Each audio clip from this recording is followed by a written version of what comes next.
Ahora mismo vivo a miles de kilómetros de mi casa, de mi ciudad, de los amigos que solía ver cada semana, de los caminos que conocía de memoria.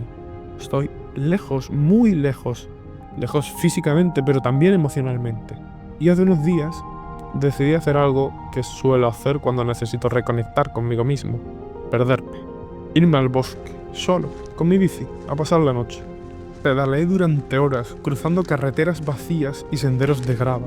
Cada kilómetro que avanzaba sentía que me alejaba más y más.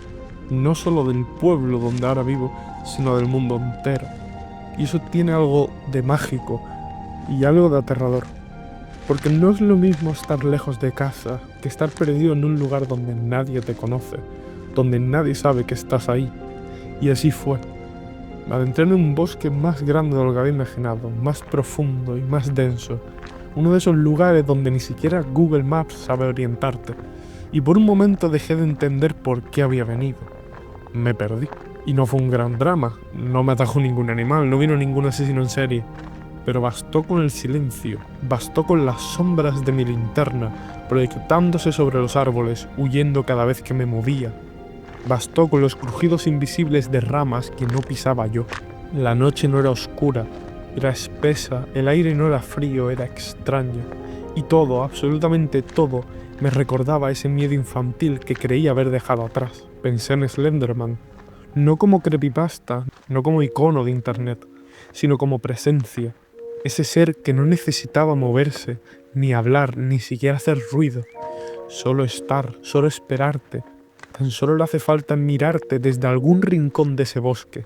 Y pensé, ¿y si este fuera el juego?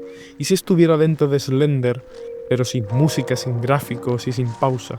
Porque desde una pantalla es fácil decir no da miedo. Desde una silla y con auriculares puedes reírte del susto. Pero vívelo.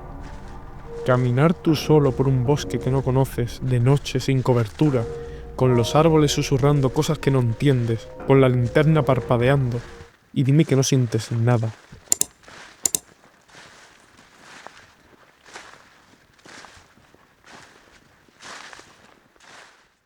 El terror ha evolucionado a una velocidad increíble, pero hubo un tiempo donde tener miedo era muy fácil. No hace falta sangre, ni monstruos hiperrealistas, ni jumpscare cada 10 segundos. A veces bastaba una imagen mal recortada, una foto pixelada, un susurro en un bosque inventado. Slenderman, Jeff the Killer, Smile.jpg, historias mal escritas, montajes cutres, voces distorsionadas, y sin embargo, no podías dormir. Y no era por la historia, era por el silencio, por la incertidumbre, por ese momento exacto en el que cerrabas el portátil y te dabas cuenta que estabas solo. Y empezabas a pensar, ¿qué pasaría si justo ahora, al girarme, hubiera alguien mirándome? No daba miedo a la historia, daba miedo a la posibilidad. Es cierto que antes éramos muy pequeños, que no entendíamos muchísimas cosas, que éramos inocentes y cualquier foto con una historia de terror detrás te daba la vuelta a la cabeza 1000 veces. Tal vez es porque conocías vagamente la historia de Jeff the Killer y veías una foto, tan solo una, la única que existe con el Go to Sleep, y eso era terrorífico, porque solo estaba esa foto, porque te sentías un arqueólogo descubriendo algo nuevo en internet. Y sin embargo, a día de hoy, tenemos fotos y fotos y fotos y fotos de Jeff y sus coetáneos. Y es que esto no da miedo, ya no da miedo. Es verdad que he crecido, pero es que esto tampoco da miedo.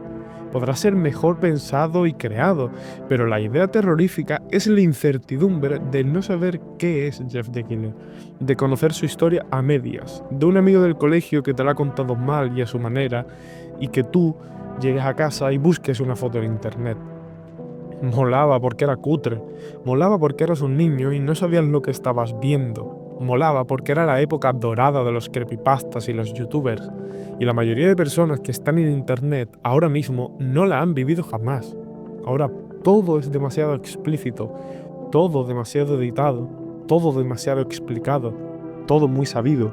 Y lo mismo pasaba con los juegos, esos juegos malditos, glitches que no deberían estar ahí, cartuchos que decían tener algo extraño grabado dentro, Sonic.exe, Zelda Vendrawed, Satan, historias que si las lees hoy te pueden parecer ridículas. pero en su momento eran oro puro, terror crudo, directo al corazón de nuestra imaginación. Sabíamos que no eran reales, pero también no lo sabíamos del todo. Siempre había una pequeña posibilidad, un easy que encendía algo dentro. Porque alguien en un foro decía tener el archivo, porque alguien juraba haberlo jugado, porque el vídeo tenía un tono extraño, un montaje incómodo, un silencio mal colocado. Y YouTube se llenaba de teorías. Satan salió del infierno, el creador fue arrestado, hay tráfico de ya sabes qué en la Deep Web. Y todo era mentira, claro. Pero era una mentira bonita, una mentira preciosa, una mentira que construíamos entre todos, hablando de la Deep Web y hablando de distintos sitios entre nuestros compañeros y colegas del colegio. Una especie de leyenda urbana digital compartida entre todos, con la que todos nosotros crecimos. Porque el terror en esa época no era una producción millonaria con CGI, era un blog de fondo negro con texto blanco, una historia escrita por un usuario anónimo en un foro, un canal con 200 suscriptores que subió una serie de vídeos con títulos crípticos y música de fondo distorsionada. Y eso nos bastaba, porque no necesitábamos entenderlo todo, solo necesitábamos creer que podía ser real. Y si había un sitio que representaba todo lo desconocido, ese era la Deep Web, ese lugar prohibido, ese rincón digital donde nadie sabía realmente qué ocurría, pero todos teníamos teorías. Era como un infierno moderno, un laberinto invisible al que solo podías entrar si sabías de informática, si eres un hacker o si tenías Tor, o sea que si eras diferente, porque nadie de tu entorno había entrado nunca, y si lo había hecho, juraba que había visto cosas que le persiguen hasta hoy.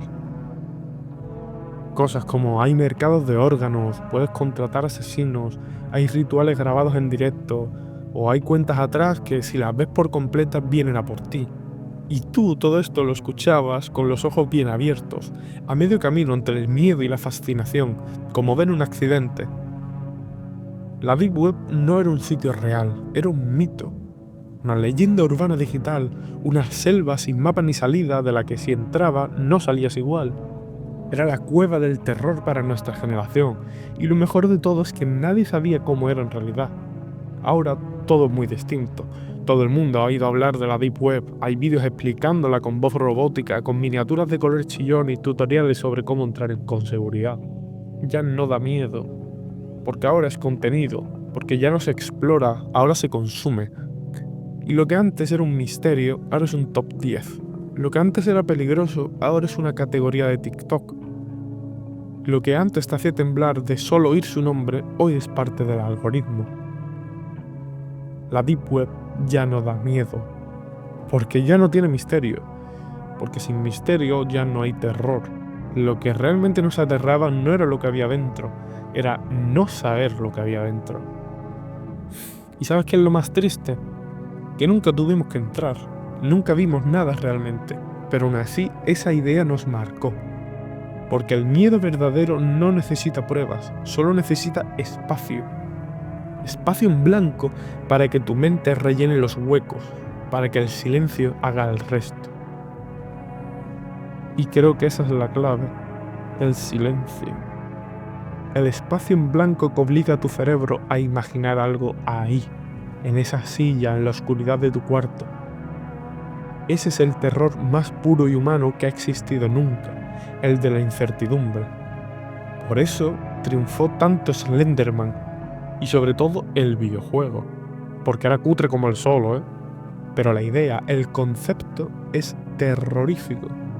A día de hoy, seas un niño TikTok o un fanático del horror como yo, estamos todos de acuerdo en que no da mucho miedo, que se ve mal y que sabemos lo que hay.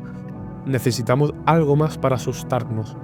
Pero en su momento era la idea perfecta, la más cercana a nuestra naturaleza.